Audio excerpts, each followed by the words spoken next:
The Doctor Is In is a co-production of Ave Maria Radio and EWTN Radio and carried across the EWTN Global Catholic Radio Network.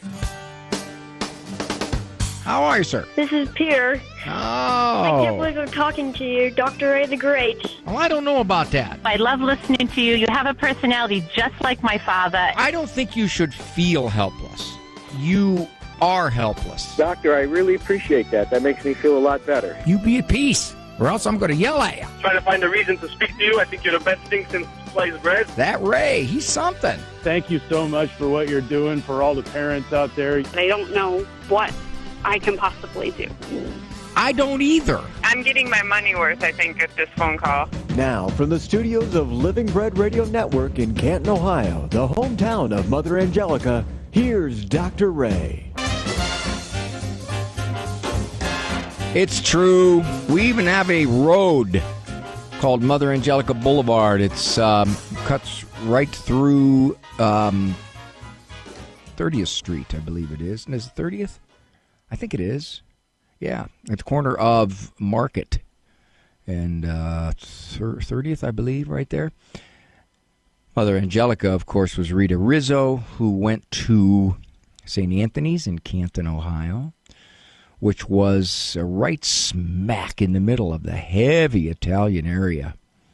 I remember when I was a little kid, I used to love to stay with my grandparents because St. Anthony had a 3-day festival, and that was a big, big deal.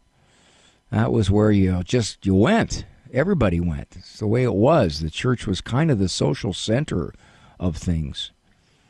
My grandmother used to walk me to church, and she sat in the exact same place every time.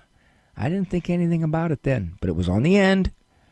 Do you ever notice that? Regular churchgoers sit on the end a lot, an awful lot. And then if somebody comes to their pew, they get up, and they let them through. And then they retake that end spot. Notice that. I've talked about that before. People say, well, yeah, but, that's because they get a better view, or if they have to go to the bathroom, they don't have to step over people. Okay. But recently, I've had a few people confess to me it's because of anxiety. In the middle of the pew can be a tight quarters. Everybody sits. It's a heavily attended mass. You got people on each side of you. Sometimes strangers. Ew! And that makes a lot of people anxious. It truly does. There's something about that kind of enclosure in the personal space that makes people anxious. So as long as you're on the end, there's at least nobody on one side of you. And if you get uptight for any reason, you just quietly slip out the aisle. You don't have to step over 6 people to get out, which is disruptive. And everybody behind you notices. But if you just quietly slip out, they figure, she's got to go to the bathroom. Speaking of which, okay, I was going to do a monologue, but I'm on a roll just sharing bits and pieces. Thomas Sowell, he was brilliant man. He's still alive, but he's a 90-something. Brilliant. And he had a column every so often called Random Thoughts on a Passing Scene. It's kind of what I'm doing on this monologue. I'm just kind of throwing out random thoughts. Went to Mass Sunday, and we sat out in the vestibule because I had been hacking pretty good, and I just didn't want to do that in Mass, especially with everybody just so germophobic these days. I figured, okay, if I'm going to hack and cough, I'm going to be out here away from everybody. And one of the things we noticed is how many parents took their kids to the bathroom during Mass, sometimes 2 and 3 at a time. Wow, isn't that amazing? How they all just had to go at the same time. Whoa. The question becomes, did they have to go? Or were they antsy and bored? When we had the 10 kids, at one point they were 15 down to 3, so they were all ambulatory. We made them go to the bathroom before going to Mass. How's the rule? You go to the bathroom before Mass. I don't have to go. Okay, but if you go to the bathroom during Mass, you realize you're gonna lose dessert for the day or whatever privilege we picked that day. So if during Mass they said, I have to go to the bathroom. You sure? Yes. Okay, you can go. But we'll tell you what it's going to cost you. Now, some might say, oh, come on. The poor kid's got to go to the bathroom. What are you doing? Well, it's the miracle. It's a miracle. We went from pretty much 6, 7, 8 kids having to go to the bathroom during Mass to 0, maybe 1 a month having to go to the bathroom during Mass. As far as I know, nobody wet the pew. Never noticed it. And as far as I know, when we were leaving Mass, nobody ran with their legs pinched together to the bathroom. Huh? Why not? I mean, there for a while, they just all had to go to the bathroom all the time. So, I think there was definitely, and I don't know what the percentage is, but there's definitely the old I'm bored versus I really have to go. Notice that?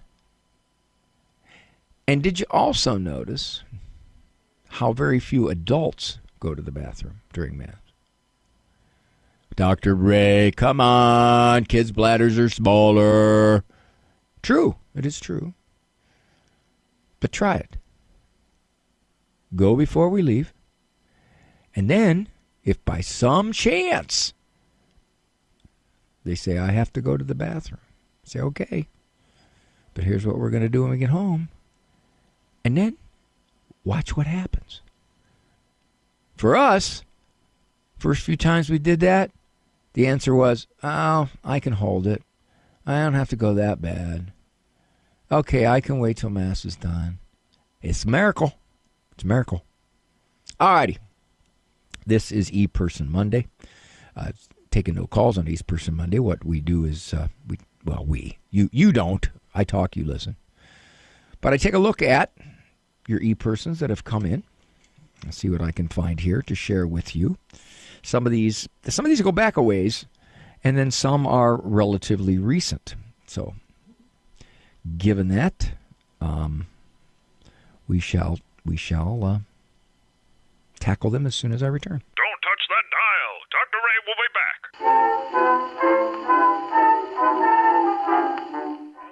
Underwritten in part by the following nonprofit. Are you paying high prices with a traditional health insurance company that pays for things that violate your conscience? There's an alternative available. Solidarity HealthShare is a community of faithful individuals and families that never share into immoral medical services, all while saving you money with prices starting as low as $85 per month for singles and $512 for families. Never fund another abortion with your healthcare dollars. Call 844-313-4999 to learn more. This program brought to you in part by Ave Maria, Florida, a big kind of small town where golf carts take you everywhere and there's always something fun around the corner. Discover championship golf, resort-style amenities, and a town center full of shopping and dining. With Ave Maria University and Ave Maria Catholic Church at its heart, it's a community full of connection and charm. More than 25 model homes are available for viewing. More information can be found at AveMaria.com. That's AveMaria.com. The wisdom of Mother Angelica. You remember the time I said on the air, go to confession. And when you're done, go out and have a big ice cream soda. Celebrate. And a man wrote to me, he says, I hadn't gone to confession in 30 years. Do you mind if I went and had a pizza? I said, have 20 pizzas. EWTN. Live truth. Live Catholic. Do you own popular index mutual funds or ETFs? If so, you're automatically own shares of companies that conflict with your moral beliefs. Ave Maria mutual funds are managed to conform to pro-life and pro-family values. Long-term investors can invest in the no-load Ave Maria mutual funds. The experienced professional portfolio managers make decisions based on investment fundamentals and pro-life values. You can learn more about Ave Maria mutual funds today at 866 Ave Maria or visit AveMariaFunds.com.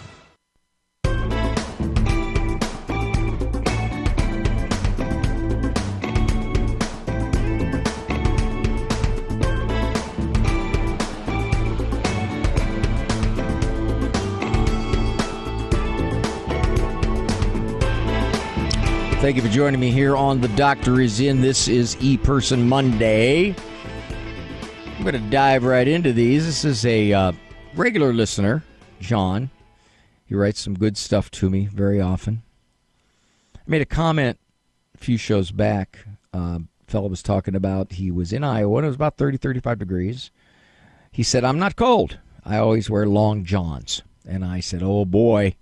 I got to believe that somewhere there's a group of men called John that are forming, and they don't like the fact that their name is being used for underwear, and that they'll be offended, and they'll make some kind of social movement, and you will no longer be able to say, I'm wearing long johns, I'm wearing long underwear. Just can't do that. Well, John here says,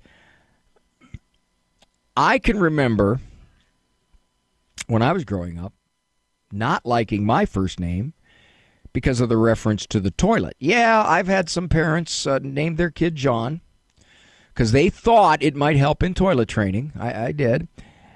He says, Long John is not so bad, but still not good. He says, come to think of it, I don't like it. Well, I didn't like the name Raymond. I just didn't. It sounded like Raymond. You could really whine it out, you know. My sisters, both younger than me. Raymond! And even after I got married, my name changed. It was Raymond. Before I got married. After I got married, it was Raymond! No, not really. Not really. But I did ask my mom. I said, Mom, why did you? Why did you name me Raymond? She said, well, we just couldn't spell black. She didn't say that. All right, enough of the name jokes. All right. Let's see where this one goes. I wish I could call in, but I am unfortunately indisposed during your live program. A lot of people used indisposed, meaning in the bathroom, for the whole hour. Oh, well, if you got little kids, probably. I was hoping to get some advice from you concerning our 6-year-old daughter. Very intelligent, creative, quite mature for her age. See, this is a paraphrase of, but overall, she's a really good kid. Okay? That's parents all. I'd say 50% of the parents who come into my office with a litany of behavior problems at arm's length will somewhere, usually at the beginning, say, you know, I got to say, overall, he's a pretty good kid. And sometimes I'll ask, how's that? Well, he's not on drugs or anything like that, you know. Okay. So she says, but she is also what some might call oppositional defiant. She says, I don't like using those labels because I think most of these diagnoses are really just personalities. Well, you're right at one level. Oppositional defiant is a summary label of a lot of behavior. And it is behavior that, in someone's opinion, usually an expert type, says that it's too intense and it's been around too long and it's too frequent, so we're going to call it a disorder. It's beyond the bounds of normal childhood resistance. That's really kind of the nature of this. But here is the problem, and I'm interrupting the letter to talk about this. The majority of people who come into my office who believe they have a very oppositional child, a very defiant child, at any age, 3 all the way up to 15, can do a lot to change their parenting to make that less the case. They can. They think, most of them think, we are. We really are. I mean, we're stricter than almost everybody in our family and our friends, and we're still getting this kind of grief. Okay. Now, I've been shrinking for 40 plus years. I used to be like 6'9". I can't tell you how many times parents have said this to me. That, in fact, we are very consistent. We think we do this. Now, not all of them. A lot of them will admit, no, I've allowed this to get out of hand. I've really allowed this for my own insecurity reasons, my own fear of psychological damage, my mother undercutting me, disagreements with my spouse, all kinds of things. Yes, there's a lot of times that parents don't allow themselves to be firm, loving parents because they've got all kinds of mindsets that are paralyzing them. But of those parents who say, we've got a good marriage, we got 4 other kids, none of the other 4 are this way, or at least to this degree. So obviously it's that child. Yes and no. That child may be the more resistant of the kids. If you rank them from 1 to 5, he's number 1. I got that. Okay, we got that. But almost always, as I probe and I poke and I ask questions, I will find out that indeed there are things that they could change. For example, one of my beginning questions is this. Now, this little girl's 6. I might say, if you told her what you just said to your sister is very mean, you go stand in the corner, please. Just like that. You go stand in the corner, please. 7 words. 7 words. Would she? Now, I can't tell you how many times parents who tell me that they have great discipline control will say no. Or she'll go, but it'll be a fight. Or she'll go, but she'll come out 16 times. Or she'll go, but she'll throw a major league fit. Or she doesn't refuse all the time. And then I'll say, well, who decides when she goes or she doesn't?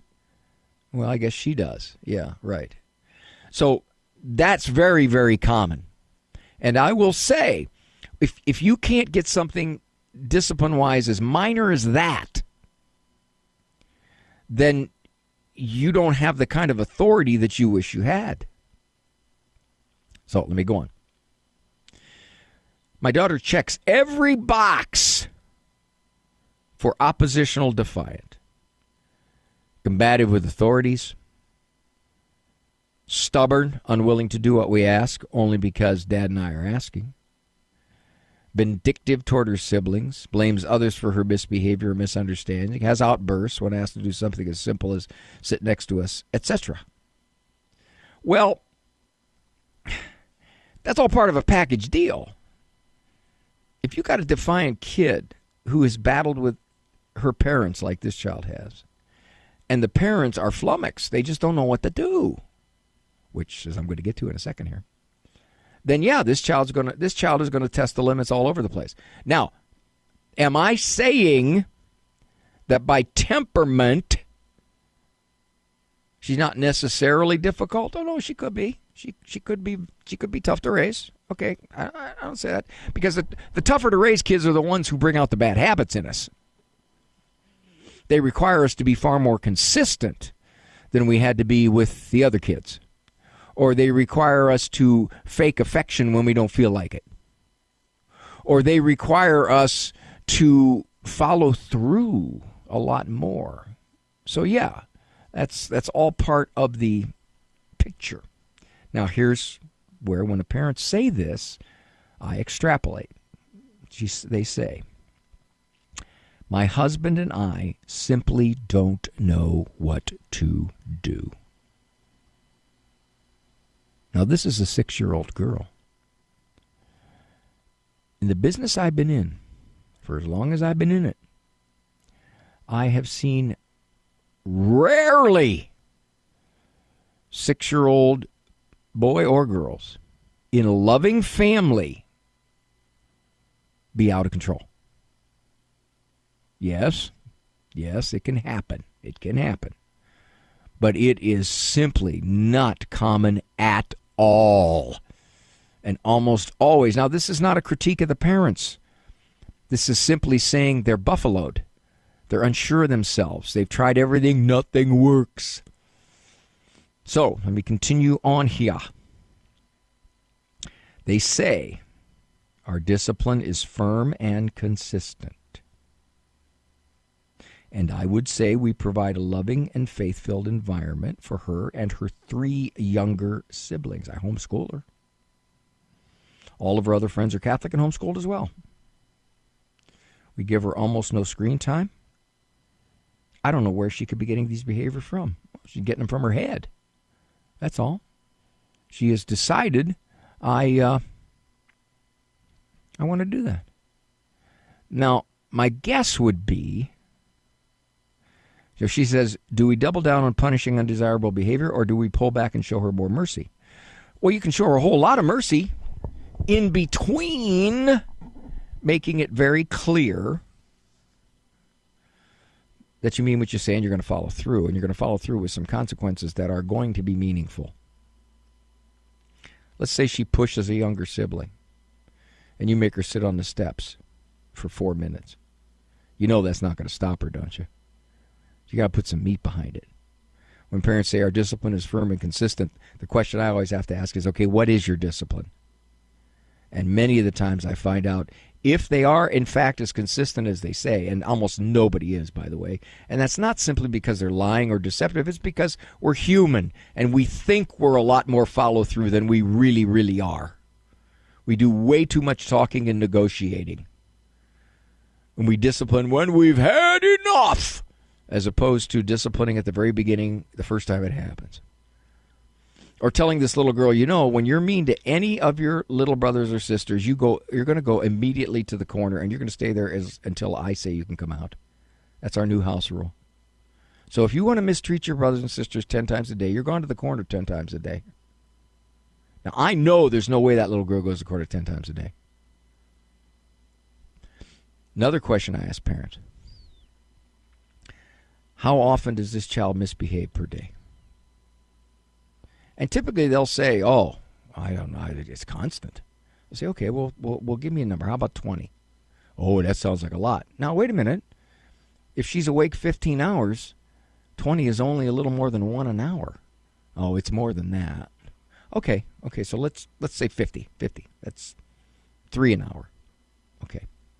And that counts anything where she just simply ignores you. If you say pick up your coat and 2 minutes later you look and she didn't pick it up, that's misconduct. Okay, she just ignored you. All right, got to have a very strict definition of misconduct. Then I ask, how many times a day does she get disciplined and she accepts it without a fight? And they look at me like, well, when you threw in that last statement, without a fight, that drops the number to near 0. But let's just say it's 3. 3 divided by 50 is what? It's 6%. That is the discipline consistency level, 6%.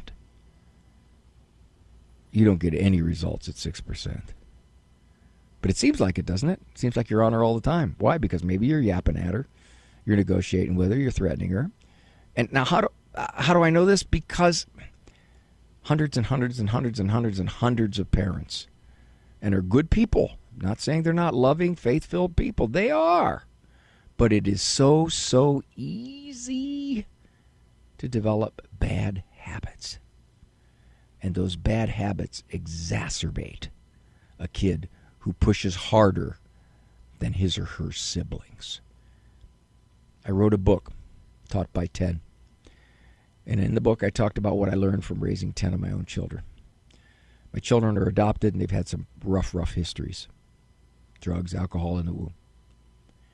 Do you know that after about the age of 1.5 or 2, not a single one of them, when their mother said, please go to the corner, refused? And they should have, because these are tough kids. But they perceive their mother as very, very much meaning what she says. And were they to refuse, there would be a whole bunch of consequences stacked onto it.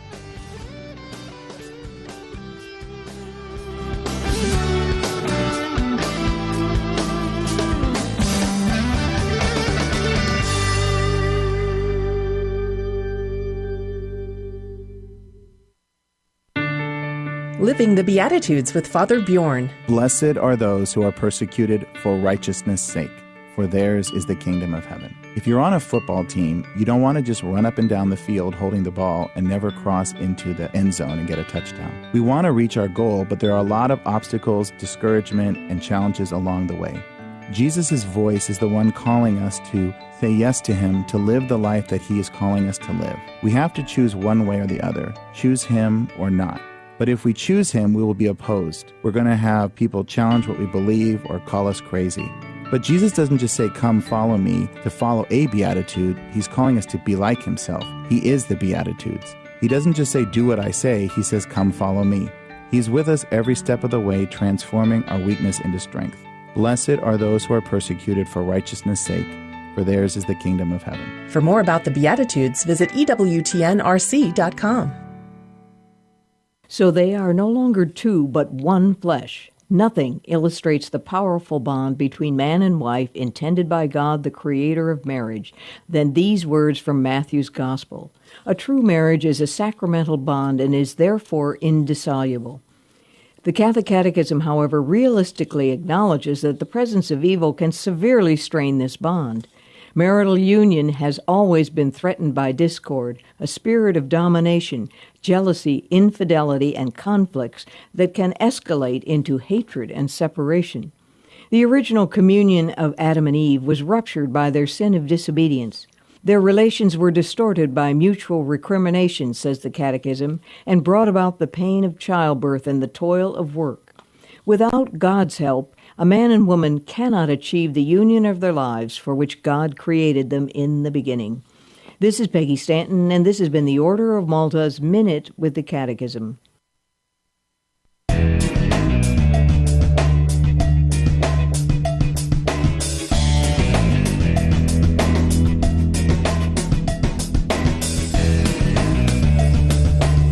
Dr. Ray Guarendi here. Doctor is in Monday through Friday, 1 o'clock Eastern Time, co-production of the EWTN Global Catholic Radio Network and Ave Maria Radio Communications.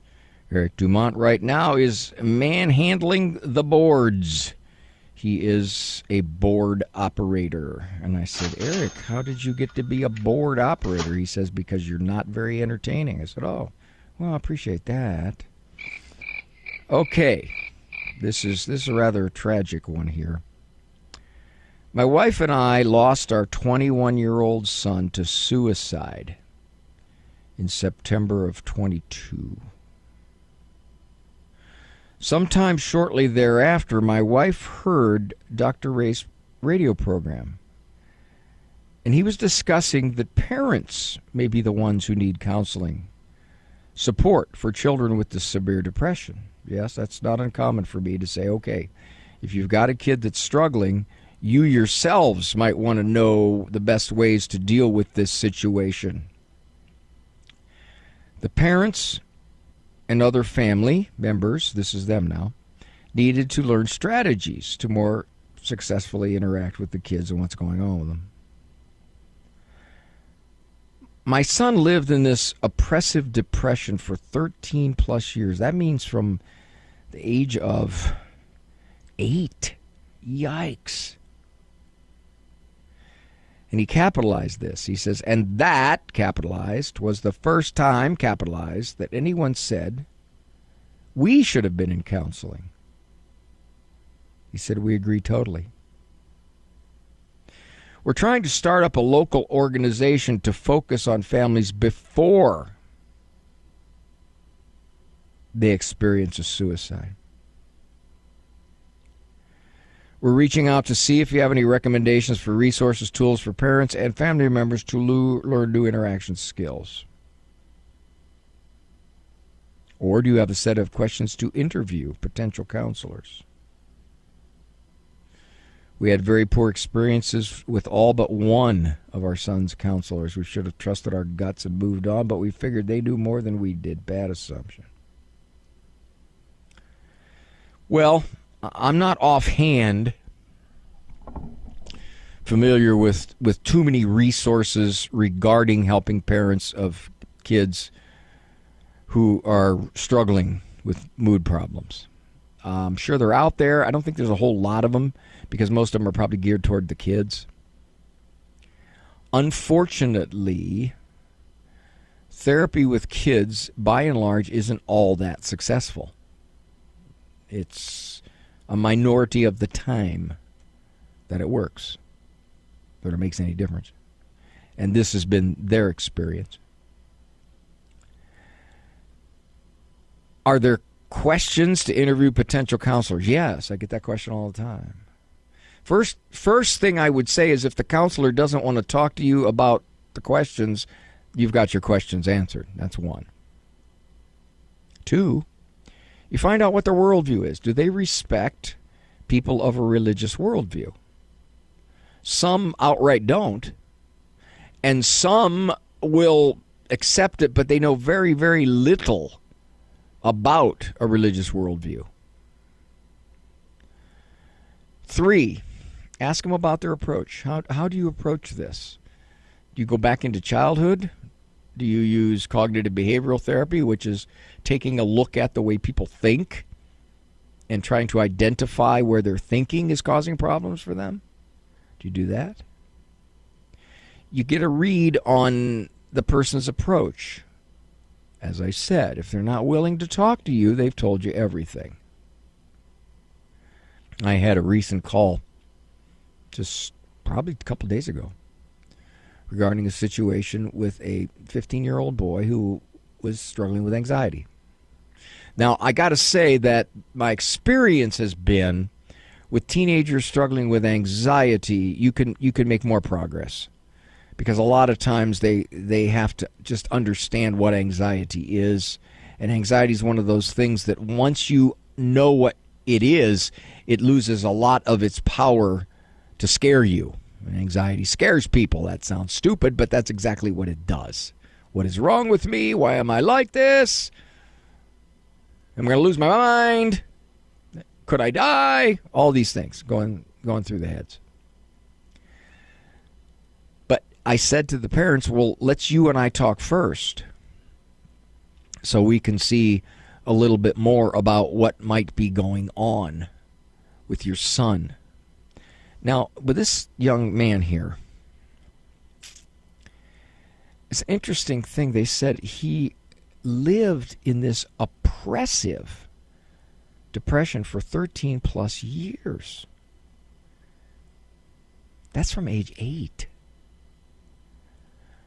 Most 8-year-olds don't have depression based upon how they look at life or how they think, especially in loving homes. You know, they might, if they're in dysfunctional, chaotic homes, yes, these poor kids might be struggling. But in a home like this one, and I'm going to assume they listen to Catholic radio or they watch Catholic TV, that they're loving parents. So was it something in this young man's temperament that predisposed him to this kind of very blue state? And did he have remissions? Did he have periods where he seemed fairly normal and then he would slip back? Or were there what we shrinks call precipitating events?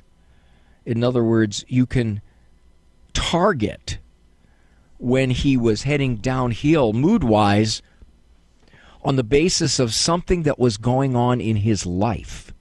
Change of schools, maybe when he was a teen, a particular girl that said she didn't want to have anything to do with him. Something that would trigger this kind of depressive response. If that's not there, if that's not identifiable, then there's more of a chance that there's something in this young man's wiring that just predisposed him to a very kind of bleak outlook on life. And the one thing I would say to the parents, and I'm sure that they've struggled with this, is where did we go wrong? What did we miss? And there's probably an awful lot of guilt and failure thinking in all this. And much of the time, you can't predict this. you can see that there's struggles mood-wise, but you didn't anticipate this. So, just a few thoughts on therapy with these parents. And I think now more than ever, I dealt with a couple from our parish whose 21-year-old son committed suicide, and I had to deal with the effects on their marriage, what it was doing to both of them in terms of their adjustment to this.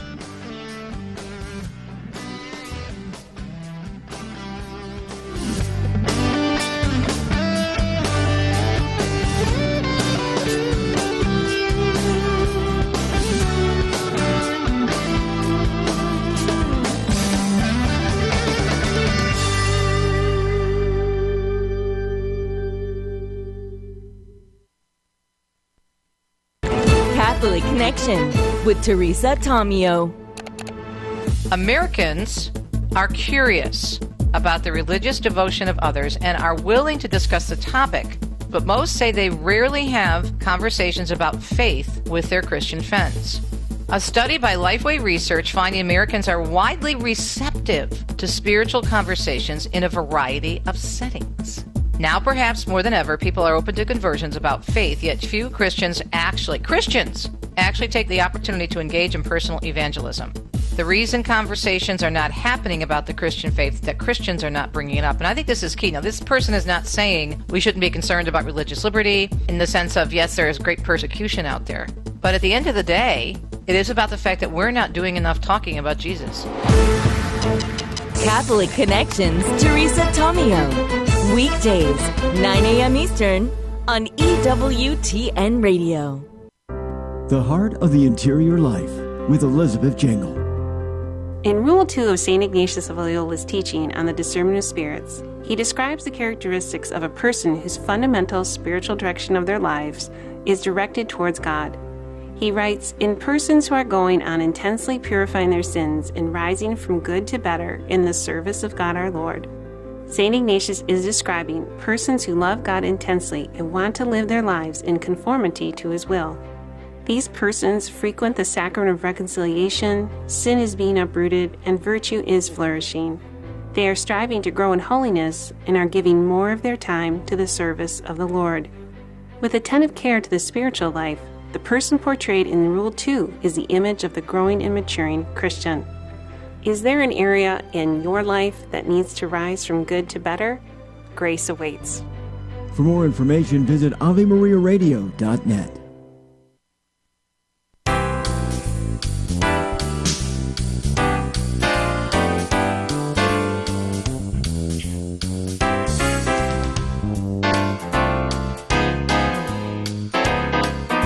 Thank you for joining me here. Dr. Ray Guarendi. ePerson Monday. Hi, Dr. Ray. You mentioned that you're working on a book about anxiety. Excuse me. I thought you might be interested in my experience. Basically, because anxiety has become almost a fad, and what she's saying is it's so pervasive in our culture that it is easy to say whatever someone has experienced is just anxiety, quote unquote, just anxiety.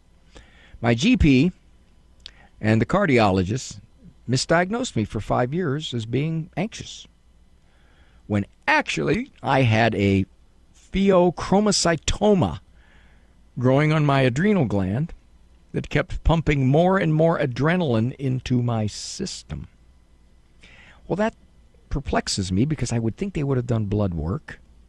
And I know it doesn't always show up, but when there's high levels of T3 and T4 in the blood, that it would point back to an overactive adrenal gland.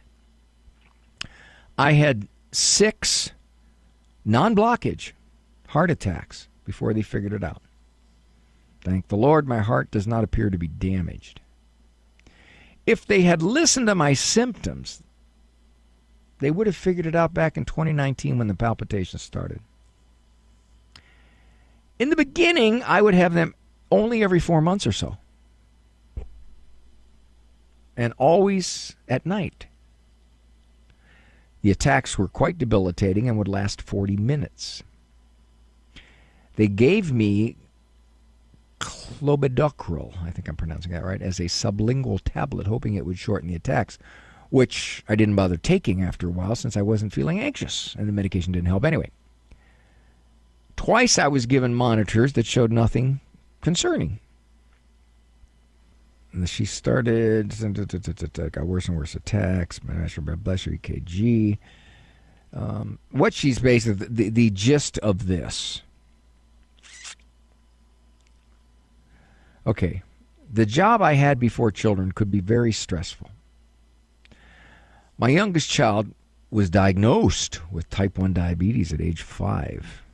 And you and your wife know what that's like. Yes, we have a type 1 diabetes child. He's grown now. I was trapped in an elevator when she was an adolescent. And I experienced one racing down to the ground floor as if the capo was broken in my 20s.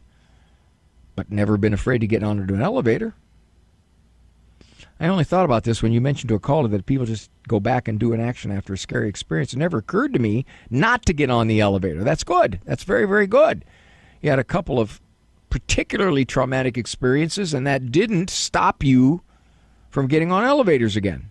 Some people it does, some people it doesn't. In my 30s, I was in a plane that had to prepare for a crash landing. Yikes. Because the landing gear wouldn't come up after we took off. And it never occurred to me not to get on a plane after that. So I wish I had thought to tell them all this when they were convinced I must be an anxious person. Isn't that interesting? Now, definitely there's a temperamental component in anxiety for a lot of people. And you look back in their childhood and you even see that they were kind of an anxious kid. But she said, they pretty much said, well, you're just having anxiety streaks, and they're coming and going, which is common with anxiety. And she said, I wish I would have told them all this to show them I don't react. I'm not an overreactive individual under stressful circumstances. I don't retreat, because that by now I'd be agoraphobic. It's true. There were a lot of potential stressors for me starting in 2019. My mother was sick. My brother and I were her nurses. My husband and sons were very busy with the stuff of life. So that meant I was wearing a lot of hats. But I wish instead of assuming I was anxious, they would have asked, how do you normally react to stress? I can't comment. I don't know what the interviews were like. I don't know what kinds of things were brought up during the test results. One of the things I say in my anxiety book is that you do need to get a nice physical exam to rule out. And it sounds like they did that. It sounds like there were tests conducted and they didn't find anything. So essentially they said, we don't know. It must be your body just sort of acting up, giving you kind of an adrenaline rush, as the body can do, without any kind of provocative event. Although it's interesting because there was a timeliness to her anxiety. She said it happened at night, and went for about 40 minutes at night. And she made the observation that that particular type of tumor is more likely to do that when you're laying in a certain position. But somebody apparently finally found it. And that happens with medicine. Sadly, folks who have been ultimately diagnosed with some type of cancer usually hear a number of not usually, but not uncommonly, hear a number of diagnoses before they finally fall upon the cancer. You know, somebody comes in with gastrointestinal distress. Well, the first thing physician's going to not say is it's cancer. They're going to look and they're going to see if there's blockages. They're going to see if it's irritable bowel syndrome. There's so many things that can cause GI distress. And after kind of ruling out a whole bunch of stuff, then they do whatever scans they need to do, and they find suspicious things. Then they biopsy them. And then finally, 2.5 months later, they say this is what it is. So it doesn't surprise me, but she said this went on for, oh boy, some years, huh? Okay. Interestingly enough, she said, with the second heart attack, they gave me a beta blocker. I got worse and worse attacks because it was constricting the blood vessels, which the tumor was already doing. I was throwing up a class, having chest pain, so I had to stop intense exercise, which I love. By this time, they had me measuring my blood pressure and EKG with the Cardia app, and once again, my only symptom during an attack was a blood pressure reading over 200. Oh boy. Now the tumor is gone. I am myself again, Dr. Ray. Well, I'm so glad, my dear, that they discovered this for you. Sometimes it's sad. It does take a while to get around to uncovering what could be going on. Dr. Ray.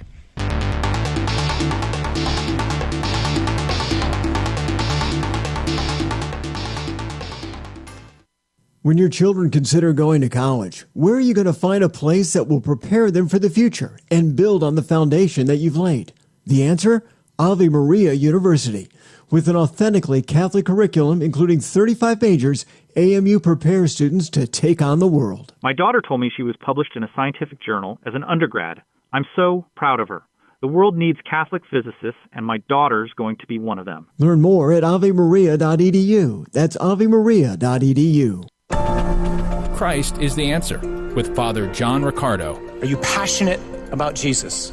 Are you zealous for Jesus? Are you fervent for Jesus? Are we fervent for the gospel? Are we passionate about helping this world come to know him? Is that true?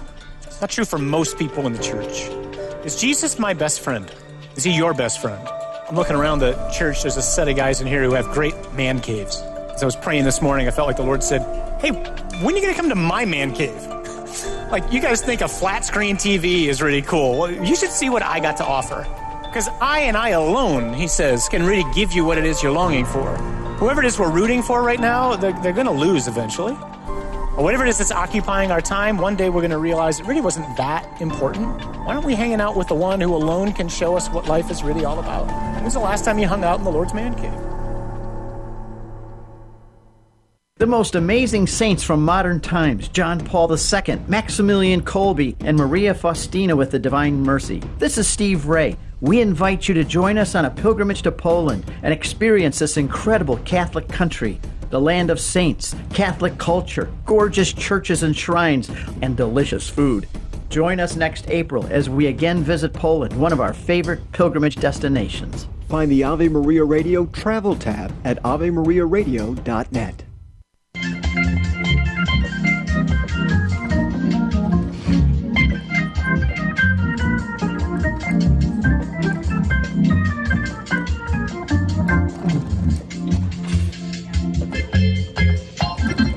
Dr. Ray here. The program the doctor is in, dispensing a very potent drug. We no longer have it in brand name. The original name was Dacazin, but we have it in generic, tricyclinol. It is very powerful, and you get it intraorally through your ears, not orally like through your mouth, but aurally, A-U-R-A-L-L-Y. Dr. Ray, I tend to think of things I could have done better with my family. Don't we all, my friend? And I think it affects my health. I went through 2 rounds of stage 4 cancer treatments and major surgery. Now, I can't say that level of stress that you experience, whatever level that is, caused the cancer. God would know that. But it's probably not likely if you weren't just intensely stressed all the time, if you're just saying, boy, there's regrets that I have and I wish I would have done things differently. Okay, so every 6 seconds this thing goes off and goes to my face page. Now I struggle with head and face nerve pain. Is there something I can do to stay calm during these times? Well, I would assume that your neurologist, or whoever it is that's treating you, your oncologist, would give you something for this pain. That would do much, much more than you sitting and going through some kind of relaxation training. Although that's not to say that deep relaxation wouldn't help. Belly breathing helps. That's where you take about 8 breaths a minute through your diaphragm, not through your chest. When you breathe through your chest, you heave your chest up and down. Typically, that doesn't help so much when you're anxious and nervous. Belly breathing does. There is something about it that calms the sympathetic system. It actually incites the parasympathetic system, which is more or less the counter system to the sympathetic system, which is the arousal system. Deep muscle relaxation. There are ways to learn this. I would suggest you go and you do an internet search on deep muscle relaxation and you find out what you can do to sit down and relax at a level that you've really not relaxed at before. I guess what's probably going on is that your intense reaction comes from, oh no, here I go again.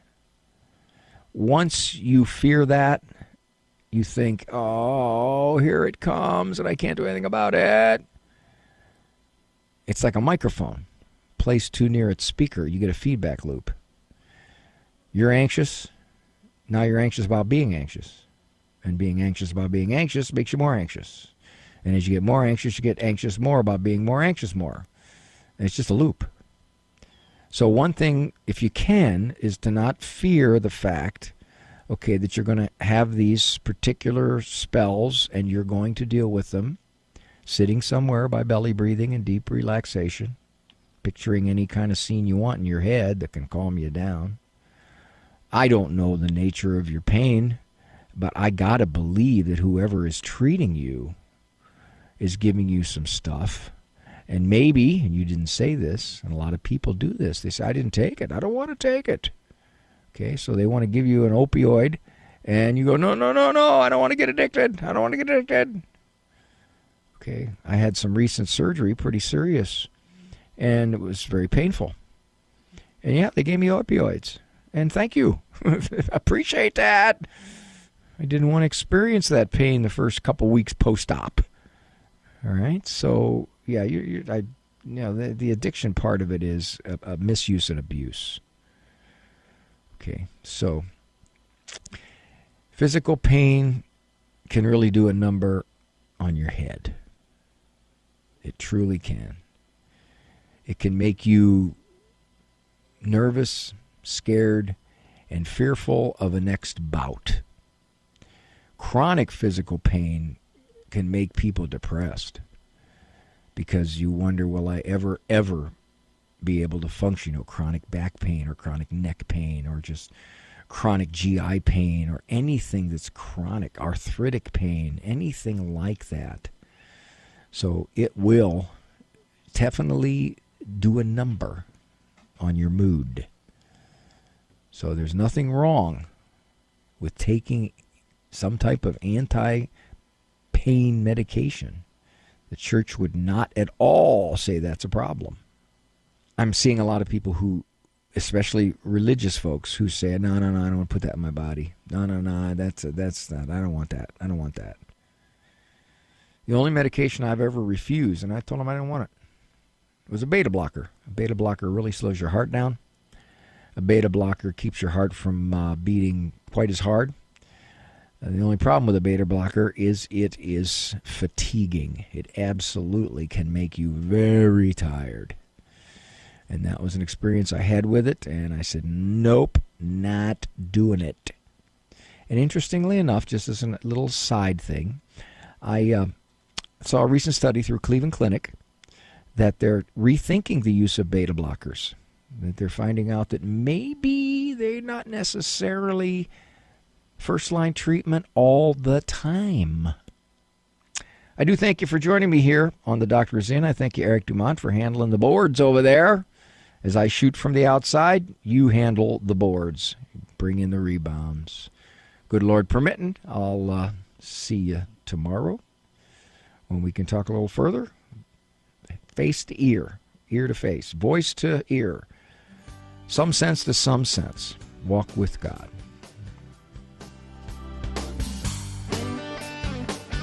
For information on Dr. Ray's presentations, books, and CDs, visit drray.com and follow him on Facebook and Instagram. The Doctor Is In is a co-production of Ave Maria Radio and EWTN Radio and carried across the EWTN Global Catholic Radio Network.